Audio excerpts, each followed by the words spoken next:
fiery horse with the speed of light, the cloud of dust, and a hearty hi-yo Silver, the Lone Ranger.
With his faithful Indian companion, Tonto, the daring and resourceful masked rider of the plains led the fight for law and order in the early western United States.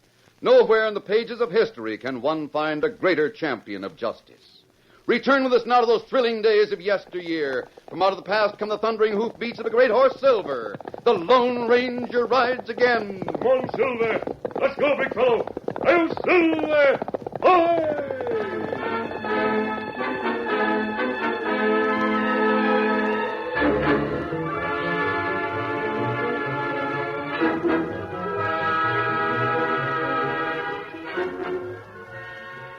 Working for a jealous foreign country, Rodney Martin and Mary Deming hoped to block the research of American scientists in quest of a new chemical element by intercepting shipments of meteoric rock between California and St. Louis. Martin and the girl had boarded the Butterfield stagecoach in California as passengers. Gunmen appeared when the stage was near St. Louis. They killed the guard and driver and unloaded the shipment of rock, which they took to a nearby cave. The Lone Ranger had been especially appointed by the government to assist a federal agent in protecting the precious cargo. He found Inspector Black in the cave, where he uncovered the stolen goods. Martin's men appeared, and in the fight that followed, the gunmen were defeated. The Lone Ranger's victory, however, was far from complete. Rodney Martin and the girl escaped in the stagecoach, and Inspector Black was killed.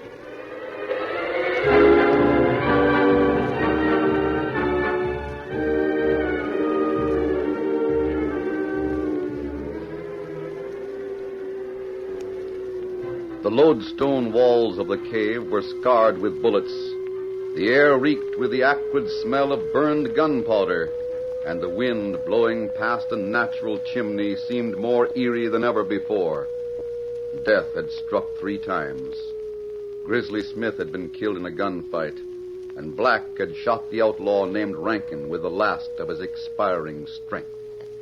Tonto finished roping the 3 surviving gunmen, then joined the Lone Ranger at the side of the fallen federal man. Tonto, I've learned a lot. All 3 shipments of stolen ore are in this cave. Not plenty good. Martin and the girl are enemy agents. This man was Inspector Black. Him fella who wears silver bullet? Yes, it's a miniature bullet mounted on a ring. This ring. He told me to take it. He asked me to get that ore to St. Louis. We'll pack it on the horses of those gunmen. And what we do with prisoners? We'll leave them here. The law can send a man from St. Louis to get them. Black tell name a man in St. Louis? No. He told me to take the ring, then died before he could say any more. Not bad. Yes, it is. I'll keep this disguise on and go to St. Louis alone. I'll have to look around and find the man who's to take over the responsibility of the ore. And what me do? You follow with the horses as far as the 3 Pines. You know where that is? Me know. 3 Pines, where trail go close to canyon. Yes. I'll wait there until I join you. With enemy agents around, we can't take any chances of delivering the ore to the wrong man. Now let's take care of Black and then load the horses.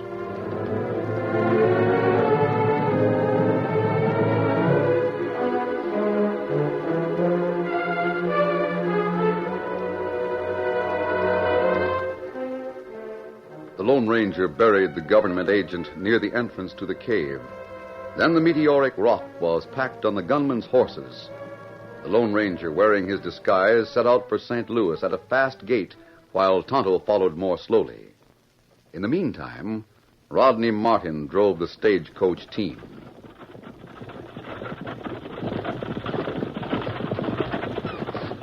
The trail to St. Louis was broad and smooth. Mary Deming sat at Martin's side. That Lone Ranger. Hadn't it been for him, We were lucky to get away, Martin. I know it. If the Lone Ranger has captured any of those men alive, they may tell all they know about us. I'll deal with them when the time comes. Other things are more important. We've got to see that the meteoric rock doesn't reach St. Louis. All 3 of the shipments we intercepted are hidden in that cave. What if the Lone Ranger finds them? I'm not underestimating that man. I expect he will find the rock. If he does, he'll try to carry out his mission by getting it to St. Louis. If he does that, he'll play right into my hands. Yes? Well, you'll have your hands full. He'll make it possible for me to kill him and do it with the full protection of the law. Martin, don't get overconfident. You'll see when we reach the stagecoach terminal and report the holdup and murders. Get up! Get up!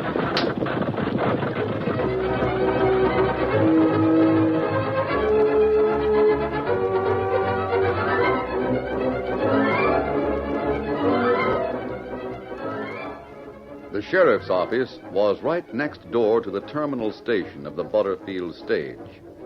Deputy Specs Miller sat at the desk of the sheriff. He was reading a report which he held close to his watery eyes and read it through steel-rimmed spectacles. When the door opened, he removed the glasses and blinked at a well-dressed man of dignified bearing who had entered the room. Howdy, stranger. I'm looking for the sheriff. Well, I'm the deputy sheriff. Miller's the name. Sheriff's next door at the Butterfield stage office. My name is Hamilton, J.C. Hamilton. Yes, sirree. I'm glad to know you, Mr. Hamilton. Just call me Specs. That's what everyone calls me on account of these here eyeglasses. Now, what can I do for you? I'm expecting some goods on the Butterfield stage. But this is the sheriff's office. I know. It's the sheriff I want to see. I have a letter here. Oh, letter, huh? Means I got to put my spectacles on again. Can't see close without 'em and can't see far off with 'em. Well, the stage is inside. Oh, Sheriff, this here is Mr. J.C. Hamilton. Well, howdy, Hamilton. My name's Grant. Glad to know you, Sheriff Grant. Sheriff, there's a letter here. Yeah? Mr. Hamilton is authorized by the government in Washington to take over a wooden chest that's coming on the stage. What's in the chest? I don't know. Hey, fellas, here comes the stage. That ain't Jim Clark driving it. Eh? There's the stage. I'll see you later. I'll go with you. Hey, Sheriff, you better come out here. There's something wrong. Just a minute. Wait till I find the case to my eyeglasses. Well, hurry up, Specs. There seems to be something going on. Poor Jim. He sure got his. He, too. Both of them dead. Now, hold on. Don't all of you try to talk at once. Quiet down. I'll tell you what happened, Sheriff. I was a passenger on the stage. He was driving it when it come in. My name is Rodney Martin. This young lady is Mary Deming. You come all the way from California? That's right. Hey, Sheriff, the guard and driver are both inside. They're dead. Dead? The work of a masked man and an Indian. They also stole the gold ore. Gold There ore? was a chest full of it. Ore from the richest vein that's ever been found. Well, not only that, they tied up Miss Deming and knocked me out. Where did it happen? On the trail 2 hours west. And I demand that you send men out at once. I'll see that murderous pair brought to justice if it's the last thing I do. We'll get after him as soon as I swear in a couple of special deputies. I'll go with you. I can identify the killers. And I. That ore was government property. I'm going too. I can confirm Mr. Martin's identification. Them clothes ain't fitting for riding. I have riding clothes in my grip. I'll be ready by the time the sheriff has his men organized.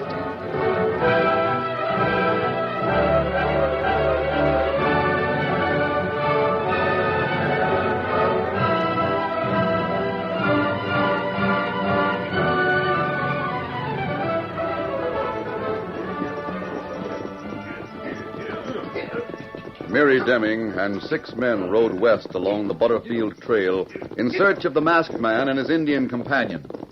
Sheriff Grant, his deputy Specs Miller, and 2 newly enlisted lawmen were accompanied by J.C. Hamilton and Rodney Martin. Martin and the girl rode side by side and spoke in low voices. Martin, you said you'd kill that Lone Ranger. How can you do it with lawmen on all sides? We meet him, I'll put on an act. Make them think I've gone crazy mad. Then I'll pull a gun and fire. Might be able to get away with it. Law won't touch me for it. You're counting on meeting that masked man. Yeah? Look ahead. A horseman. Hey, Martin.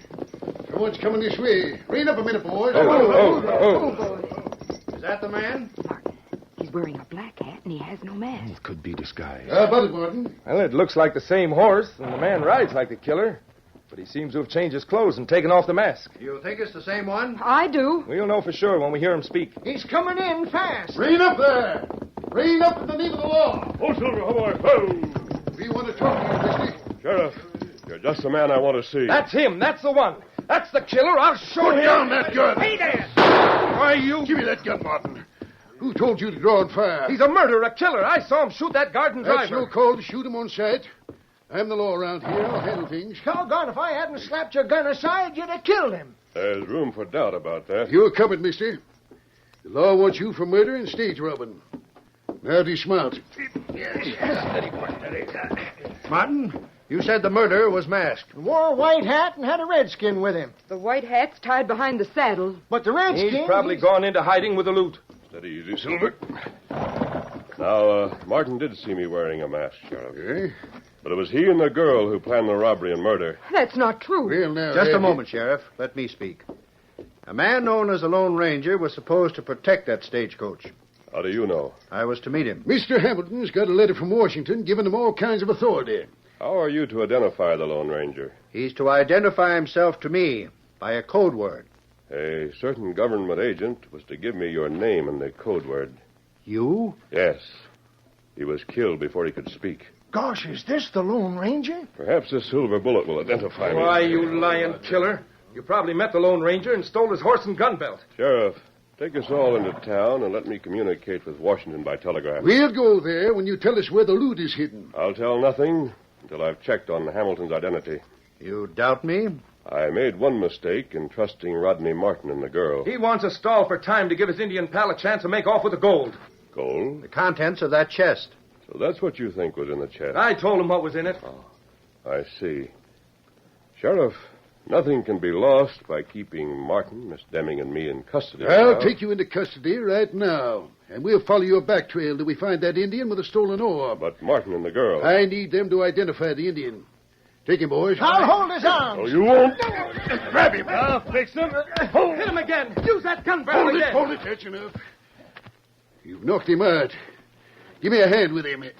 Look him over to make sure he's not hurt serious. How about you, Specs? Are you all right? Yeah, I reckon so. I was sure spilled mighty hard. Why, it's obvious what happened. This man met the Lone Ranger somewhere, stole his horse and equipment, and then robbed the stage and thought he could bluff his way out of it. If he'd been the Lone Ranger, he'd have had a code word with which to identify himself. Tie him up and leave him near that pile of rocks. We'll pick him up on the way back to town after we've found the Indian and the stolen ore. What about the horse, Sheriff? Should we take it along with us? Yeah, and the gun belt as well. Toss it over the pommel. We may find the Lone Ranger tied up somewhere on the back trail.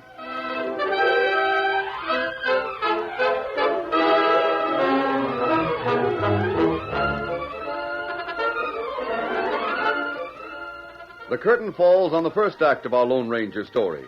Before the next exciting scenes, please permit us to pause for just a few moments.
Now to continue our story. Sheriff Grant and J.C. Hamilton had no reason to doubt Rodney Martin's story that the man who called himself the Lone Ranger was an imposter, especially when he couldn't give Hamilton a secret code word. The Lone Ranger was knocked out and tied while the posse went on in search of Tonto. Silver fought to stay by his beloved master, but he was finally made to go with the sheriff's party.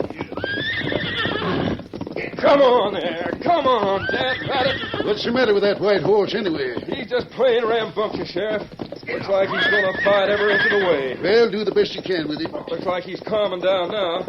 Maybe he'll be all right when he sees we're determined to take him along with us. Sheriff, I wonder if that man was telling the truth. How do you mean, Hamilton? If he'd stolen that white horse, as Martin said, seems to me the horse would be more willing to leave him. Well, I don't know. But he couldn't have been telling the truth. He couldn't identify himself. Hey, Sheriff! What's the matter, Specs? I've lost my spectacles. Did you have them with you when you started out? Sure I did. I had them in the steel case. I always carry that case in my hip pocket, but it's gone. Maybe they dropped out of your pocket when that man knocked you down, eh? Doggone, I'll bet that's what happened. Well, you can find them when you get back. Well, I sure hope so. They're mighty strong specs. Sheriff! Martin seen something. Yes. Sheriff, look over there. See those tall trees? Yeah, sure I see him. What about him, Martin? Take these binoculars and look beneath them. What is it? You'll see several horses there. I can see the horses without binoculars. There's an Indian with those horses. An Indian, you say? Yes, one who helped rob the stage and kill the guard and driver. Come on, boys. There's the man we want.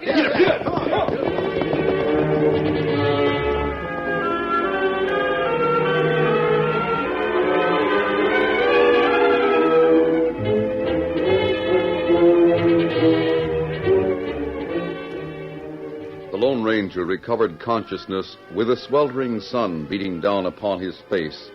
He found himself as nearly helpless as a man could be.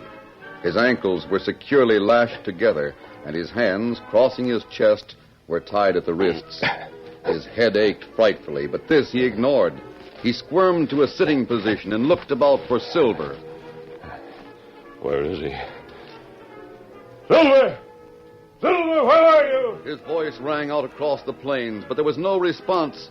He wondered how long he had been unconscious, and then came the sickening realization that Tonto would certainly be found along the back trail. Tonto and the meteoric rock. And after that, Martin would find a way to lead the lawman to the cave, a way to release the captured members of his gang and massacre the sheriff, his deputies, and the man from Washington. Time became a factor. Black had only lived a little longer. Long enough to pass the word that would identify Hamilton. He strained against the ropes, but found the effort futile. And then a glint of something brilliant caught his eye. A few yards away, he saw a shiny metal case. Spectacle case. It was the one that had fallen from the pocket of the deputy during the brief struggle. It seemed unimportant. The Lone Ranger again tried his strength on the ropes about his wrists, then gave up this effort as hopeless. Again, the sun reflected from the gleaming spectacle case stabbed at his eyes, and with it came an idea. An idea that gave the bound man's spirits a lift. I wonder. It's possible. He inched his way along the ground, squirming and sliding inch by inch, foot by foot, toward the lawman's spectacles.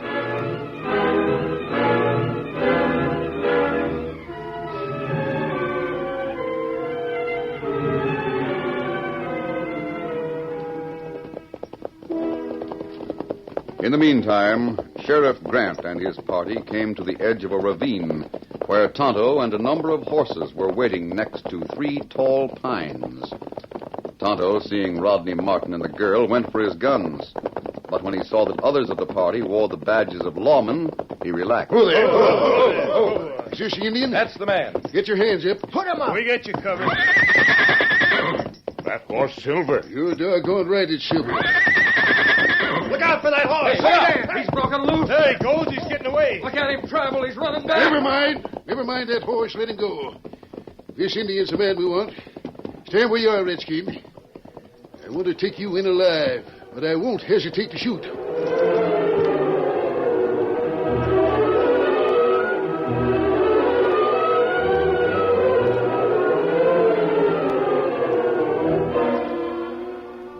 In the past, the Lone Ranger had used a lens from binoculars as a burning glass to concentrate the sun's heat. Now he hoped to do the same with the deputy's eyeglasses. He moved his fingers, straining within the narrow restriction of the ropes to bring one lens into the right position. Tight. The shadow of the lens fell on the ropes. Got to get it farther back. He moved the lens a little farther, and the brilliant spot of light grew smaller. Not far enough. His efforts brought the miniature bullet on Inspector Black's ring against his chest. The pressure distorted the silver cylinder. One end moved. Was that bullet hollow? Was the loose end a cap that covered a secret hiding place? Black said, "The ring. Take the ring." The Federal man had used the last of his expiring strength to say those words. The Lone Ranger redoubled his efforts to bring the spectacle lens into the right position. He strained against the rope for each small fraction of an inch to reach the focal length of that lens. And then the sun became a tiny dot, a brilliant glare of light with all of the heat concentrated on one spot of the rope. Blue smoke curled up. The rope turned black beneath the dot. One strand burned through, and then another. The Lone Ranger trembled in every fiber of his being, but his hand held steady. Another strand burned. The muscles of his arm were corded by the strain. Perspiration beaded his forehead.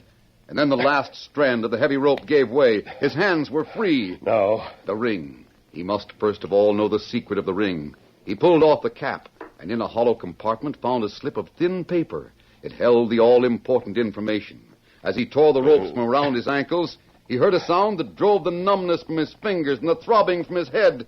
It was the familiar rhythm of silver-shod hoofbeats. He saw his gallant stallion Silver coming like the wind, great mane and tail waving like white banners. Silver!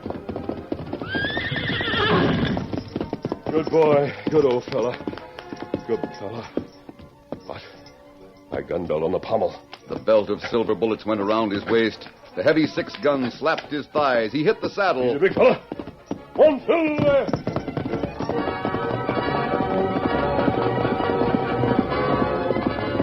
As he rode, the Lone Ranger stripped off the old shirt, used it to wipe the stain and sweat from his face, and then discarded it. He drew his own shirt from the saddlebag and put it on while the cool wind fanned his face, unmasked and undisguised.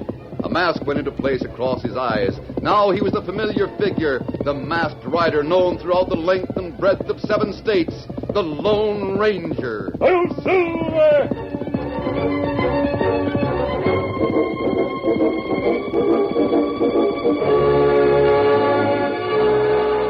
At the edge of the ravine, the contents of the saddlebags had been dumped in a pile on the ground. J.C. Hamilton, as well as the lawman, took Martin's word that gold ore had been stolen from the stage. And this is not gold ore. You're doggone right it ain't. I know gold ore when I see it. This is worthless rock. Speak up, Indian. What did you do with the gold ore? Me not talk. We know what you did. You've hidden the ore and replaced it with this stuff. Where did you hide it? Me not talk. Probably left it in a cave a few miles back. All right. We'll go there and take the Indian with us. Good work, Martin. Well, Sheriff, we can't leave this pile of rock on the stage trail. Yeah, that's right. The stage might run into it at night. There's no use hauling it. Why don't we just push it over into the ravine? That's a good idea, Martin. Come on, boys. Give me a hand. Shove this stuff into the river down below. Right. Hey, look, over there. It's that white horse again. And a masked man's riding it. One Silver. That's the owner of that horse. Look at him travel. Martin. That's the man who robbed the stage. That's the one I told you about. Oh, Silver, how about hold? You're the one we want. Big fella, stand back. Get away from that ore. That's not gold ore. Of course it's not gold ore. Far more important. Hamilton, I have the code word. Give it to me. I'll identify myself with the reply. The word is Andromeda. And the reply is research. That's it. You are the man. Sheriff, this is the man. Stay right that- where you are, Martin. Sheriff, put this man and the girl under arrest for highway robbery and murder. They're enemy agents. Do as he says, Sheriff. Those orders come from Washington. You'll never get me. Huddle. No, let me go. Good work. That got him. As for you, Miss Deming, Well, you win, Mr. Lone Ranger. What is this ore that's so important? that pile of stuff on the ground came from the constellation Andromeda. Scientists in Washington want that rock. You see that they get it. Doggone. I never thought I'd live to see the day when I'd be close up to the Lone Ranger. You know, mister, there was another gent tried to claim he was you, We left him hog-tied. Yes, I know, Specs. He got away. Huh? He got away? He wants to return your glasses. I brought them to you. Sure enough, my spectacles. But tell me, how in tarnation did that critter get out of them ropes? I tied 'em myself. He was helped by the power of the sun.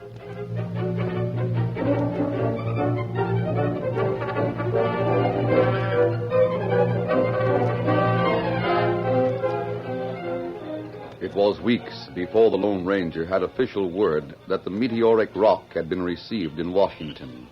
He told Tonto about it as the two sat beneath the stars. And the men in that cave told all they knew. Martin and all the others of his gang had been found guilty. That plenty good. It's a strange thing, Tonto. Martin might have succeeded if a pinpoint of light from the sun hadn't been hot enough to burn those ropes, or if I hadn't accidentally knocked the cap off this ring. That's right. We don't realize what forces there are in nature. The energy in blasting powder is nothing compared to the force of lightning, or the waves pounding on a rocky beach, or the power of the sun itself. If man can ever harness those forces and make them work for him, there's no limit to what might be accomplished. Plenty power in sun. Yes. But what is that power? What makes the sun so brilliant that it lights every one of the planets, the moon, the earth?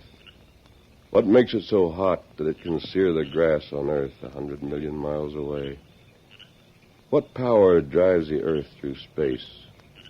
What force sent that meteor to Earth? Me wonder. What will the future hold if mankind ever harnesses such powers as these? Look, Kimasabi. Yes? Look up there. You see it? A streak in sky. Yes. Another meteor blazing through our atmosphere. I wonder where that one is going to land.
The story you have just heard is a copyrighted feature of the Lone Ranger, Incorporated.